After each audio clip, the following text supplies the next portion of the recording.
Hello दोस्तों, मेरा नाम है अविनाश कुमार और आपका स्वागत है एके रिसर्च में। जी हाँ दोस्तों, ये हमारा जीएस का पार्ट 3 है, यानी कि हम टोटल 300 क्वेश्चन करने वाले थे, जिसमें से हर पार्ट में हमने दोस्तों 100 क्वेश्चन किए हैं। तो इसका मतलब आपको अभी तक मैंने 200 क्वेश्चन करा दिए हैं।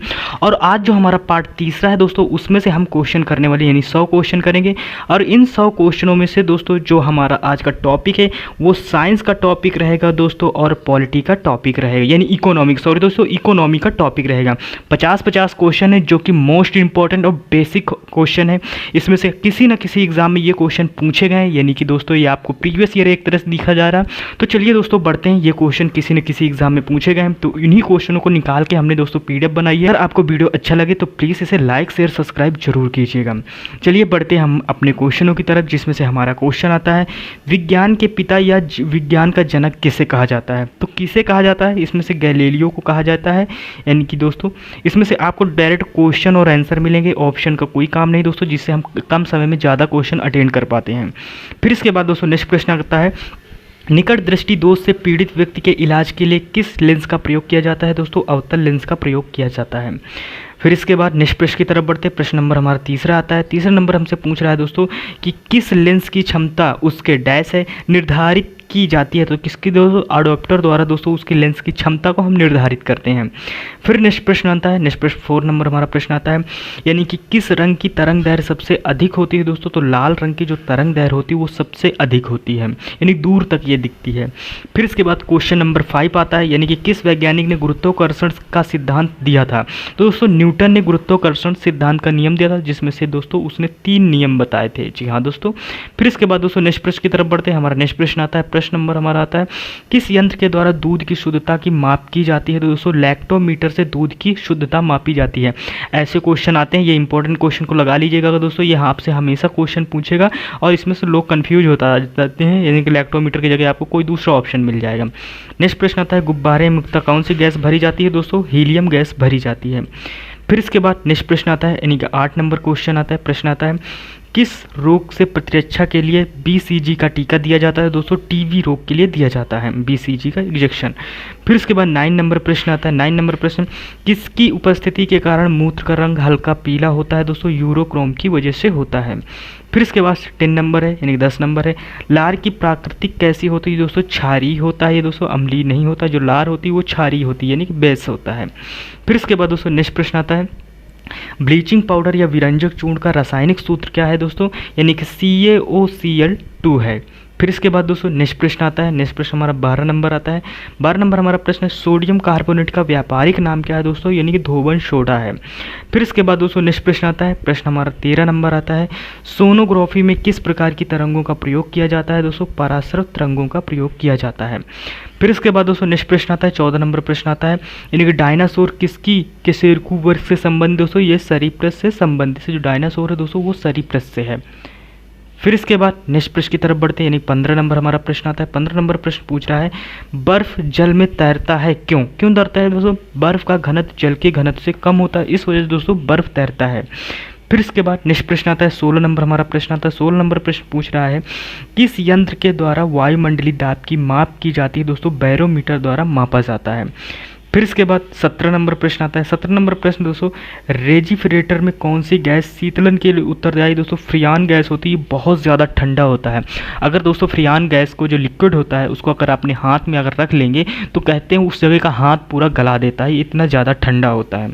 फिर इसके बाद दोस्तों 18 नंबर प्रश्न आता है कि किस धातु को भविष्य का धातु कहा जाता है? किसे कहा जाता है? दोस्तों टाइटेनियम को कहा जाता है। फिर इसके बाद दोस्तों नेक्स्ट प्रश्न की तरफ बढ़ते हैं।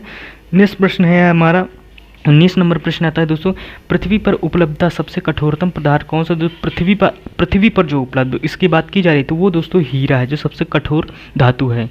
फिर इसके बाद नेक्स्ट प्रश्न की तरफ बढ़ते हैं। नेक्स्ट प्रश्न हमारा 20 नंबर आता है। 20 नंबर प्रश्न दोस्तों, लोहे में जंग लगने से उसके भार में क्या परिवर्तन होता है? तो क्या परिवर्तन होता है? यानी भार बढ़ जाता है, उसका वेट बढ़ जाता है।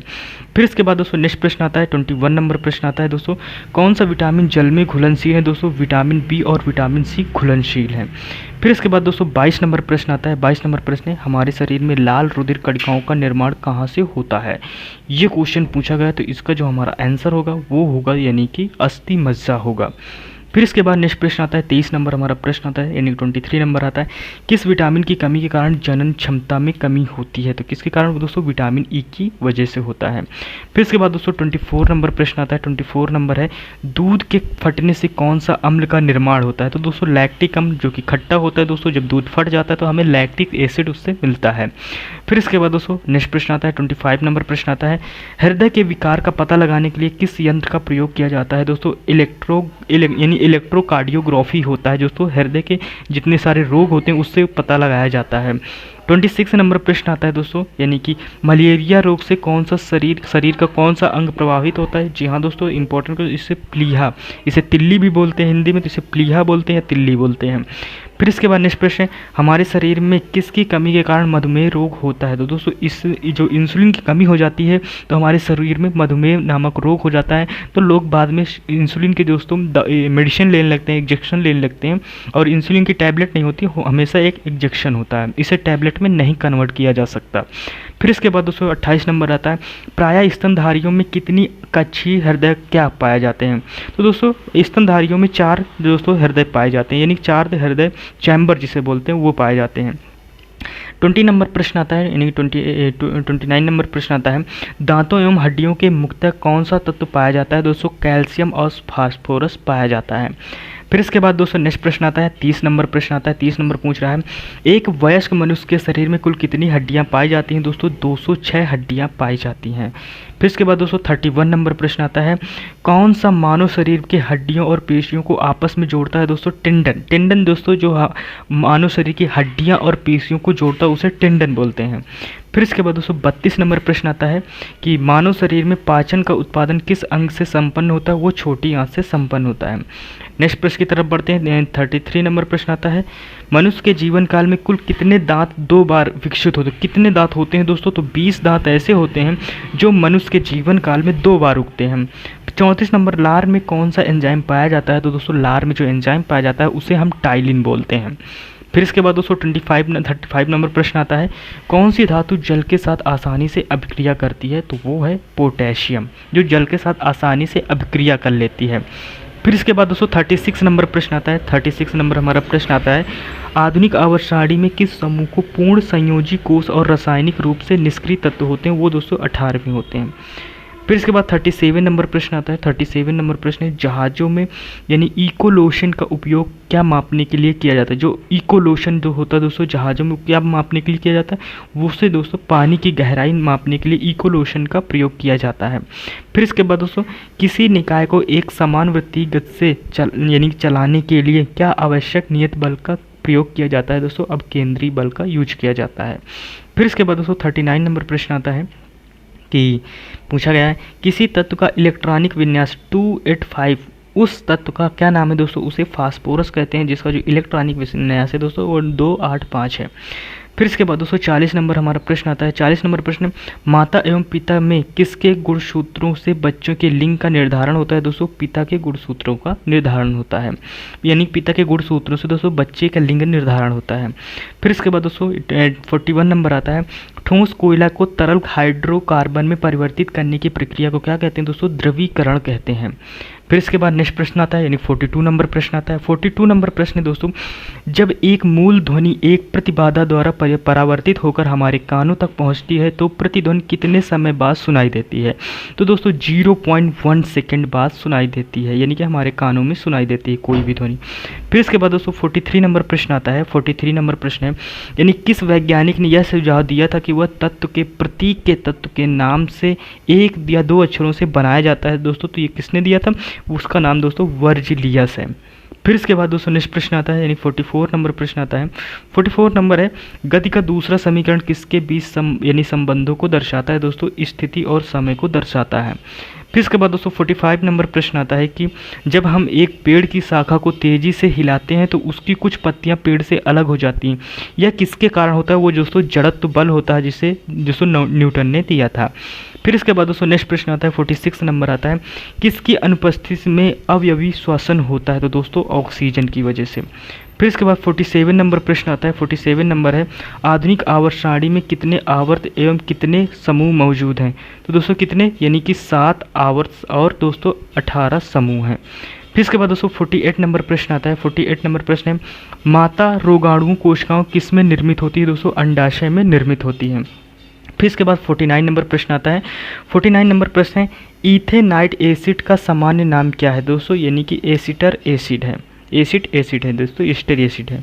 50 नंबर हमारा प्रश्न आता है दोस्तों, पूछ रहा है कि यानी कि हमारा वायुमंडल कितने परतों में बटा हुआ है? तो दोस्तों हमारा जो वायुमंडल है दोस्तों वो 5 परतों में बटा है। बेसिकली तो दोस्तों 4 परतों में होता है, लेकिन दोस्तों इसको बहिर्मंडल जोड़ दिया जाता है तब दोस्तों ये 5 परतों में डिवाइड हो जाता है। फिर इसके बाद दोस्तों नेक्स्ट प्रश्न आता है, यानी कि नेक्स्ट प्रश्न क्या है? नेक्स्ट टॉपिक हमारा स्टार्ट होता है इकोनॉमी के टॉप मोस्ट इंपॉर्टेंट इकोनॉमिक जो जीके के क्वेश्चन है दोस्तों वो आपको मिलेंगे यहाँ पर।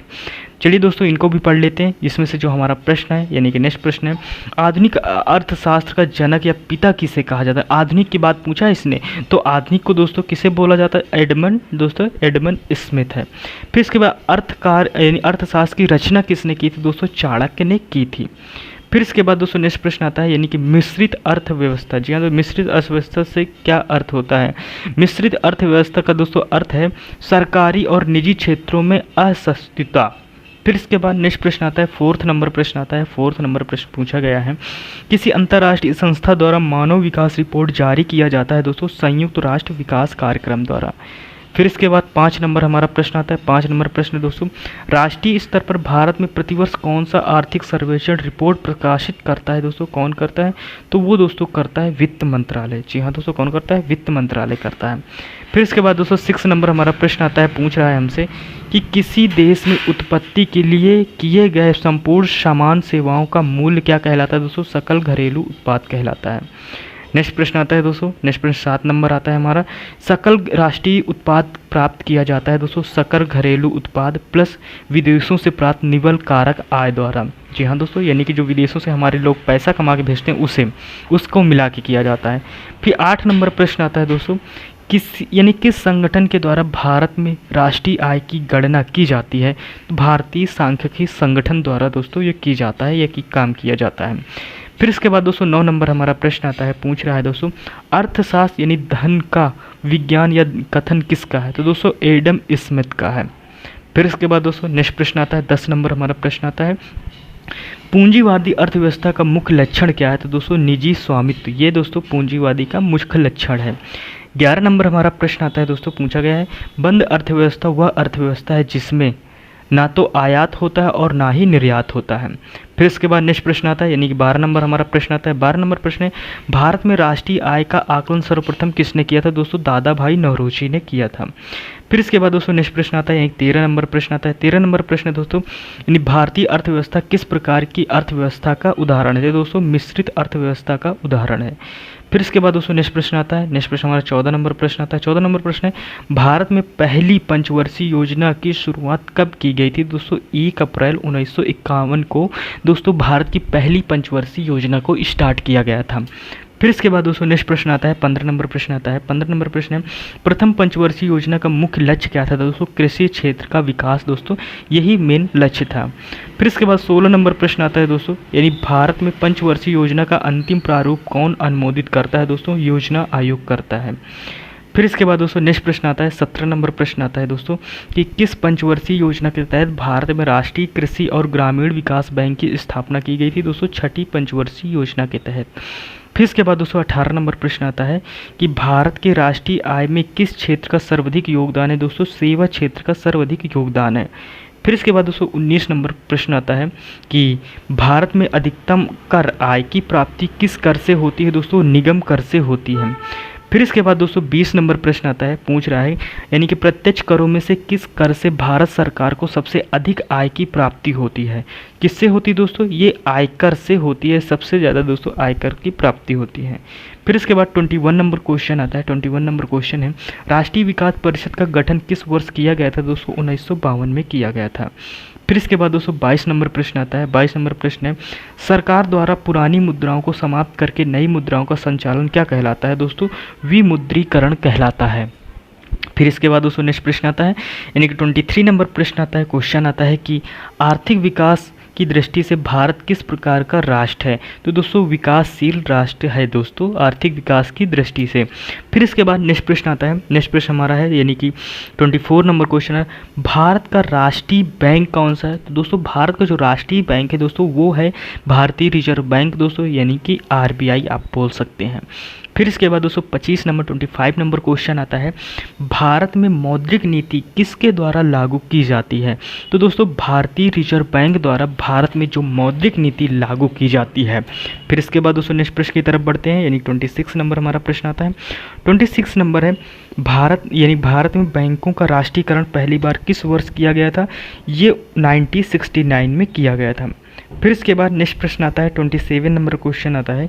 27 नंबर है, भारत में मानव विकास रिपोर्ट जारी करने वाला भारत का पहला राज्य कौन सा है? वो दोस्तों है मध्य प्रदेश, यानी कि MP।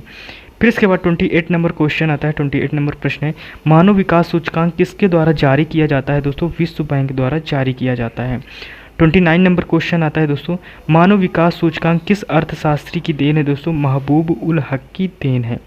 फिर इसके बाद दोस्तों 30 नंबर प्रश्न आता है कि किस संगठन द्वारा भारत में बेरोजगारी के आंकड़े जारी किया जाता है? दोस्तों राष्ट्रीय नमूना सर्वेक्षण संगठन द्वारा।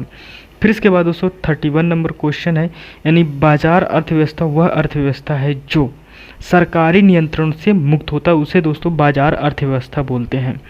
फिर इसके बाद दोस्तों नेक्स्ट प्रश्न आता है, यानी कि 32 नंबर प्रश्न आता है कि भारत में नियोजित अर्थव्यवस्था किस पर आधारित है? दोस्तों ये मिश्रित अर्थव्यवस्था पर निर्धारित है। नेक्स्ट क्वेश्चन की तरफ बढ़ते हैं। नेक्स्ट क्वेश्चन हमारा आता है दोस्तों, कौन सी संस्था अंतर्राष्ट्रीय व्यापार संबंधित नियमों को निर्धारित करती है? तो दोस्तों विश्व बैंक दोस्तों, जो अंतर्राष्ट्रीय व्यापार संबंधित नियम होते हैं, जो रूल्स होते हैं, वो दोस्तों यानी कि IMF ही तैयार करता है, विश्व बैंक ही तैयार करता है। फिर इसके बाद नेक्स्ट प्रश्न आता है कि भारत में राष्ट्रीय आय समिति का गठन किस वर्ष किया गया था? दोस्तों 1949 में दोस्तों किया गया था। फिर इसके बाद दोस्तों नेक्स्ट पॉइंट यानी 35 नंबर क्वेश्चन आता है। 35 नंबर क्वेश्चन है, उपभोक्ता जागरूकता आंदोलन की शुरुआत सर्वप्रथम किस देश से हुई थी? तो दोस्तों ये जो उपभोक्ता आंदोलन शुरू हुआ था दोस्तों वो इंग्लैंड से स्टार्ट हुआ था। फिर इसके बाद दोस्तों नेक्स्ट क्वेश्चन की तरफ बढ़ते हैं। नेक्स्ट क्वेश्चन आता है, किसे उपभोक्ता आंदोलन का प्रवर्तक माना जाता है? दोस्तों राफेल नादर को माना जाता है। फिर नेक्स्ट प्रश्न आता है 37 नंबर क्वेश्चन आता है, प्रत्येक वर्ष उपभोक्ता अधिकार दिवस किस दिन मनाया जाता है? दोस्तों ये 15 मार्च को मनाया जाता है। फिर इसके बाद 38 नंबर प्रश्न आता है। 38 है, भारत में प्रचंड बेरोजगारी समानता किस क्षेत्र में पाई जाती है? दोस्तों ये कृषि क्षेत्र पे पाई जाती है। 39 नंबर क्वेश्चन है दोस्तों। 39 नंबर प्रश्न है, किसे यानी भारतीय अर्थव्यवस्था के उदारीकरण का अग्रदूत कहा जाता है? किसे कहा जाता है दोस्तों? ये कहा जाता है दोस्तों डॉक्टर मनमोहन सिंह को कहा जाता है। फिर इसके बाद दोस्तों 40 नंबर प्रश्न आता है। 40 नंबर है, उपभोक्ताओं के अधिकार एवं सुरक्षा के लिए संयुक्त राष्ट्र संघ ने किस वर्ष सिद्धांत निर्धारित किए थे? ये दोस्तों 1985 में निर्धारित किया था। फिर इसके बाद दोस्तों 41 नंबर क्वेश्चन आता है, राष्ट्रीय उपभोक्ता दिवस भारत में प्रत्येक वर्ष किस दिन मनाया जाता है? ये दोस्तों 24 दिसंबर को मनाया जाता है।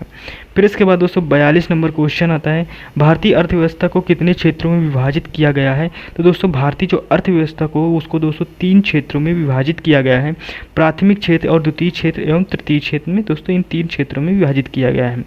फिर इसके बाद दोस्तों नेक्स्ट प्रश्न आता है। नेक्स्ट प्रश्न, भारत में सकल घरेलू उत्पाद में किस क्षेत्र का सर्वाधिक योगदान है? तो दोस्तों वो तृतीय क्षेत्र का सबसे बड़ा योगदान है।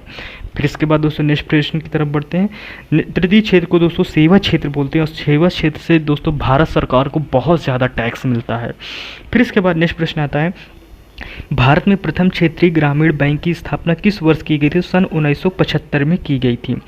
फिर इसके बाद दोस्तों नेक्स्ट प्रश्न आता है। नेक्स्ट प्रश्न आता है, भारतीय औद्योगिक वित्त निगम की स्थापना किस वर्ष की गई थी? दोस्तों 1948 में किया गया था। फिर इसके बाद दोस्तों 46 नंबर प्रश्न आता है, भारत में हरित क्रांति का जनक किसे माना जाता है?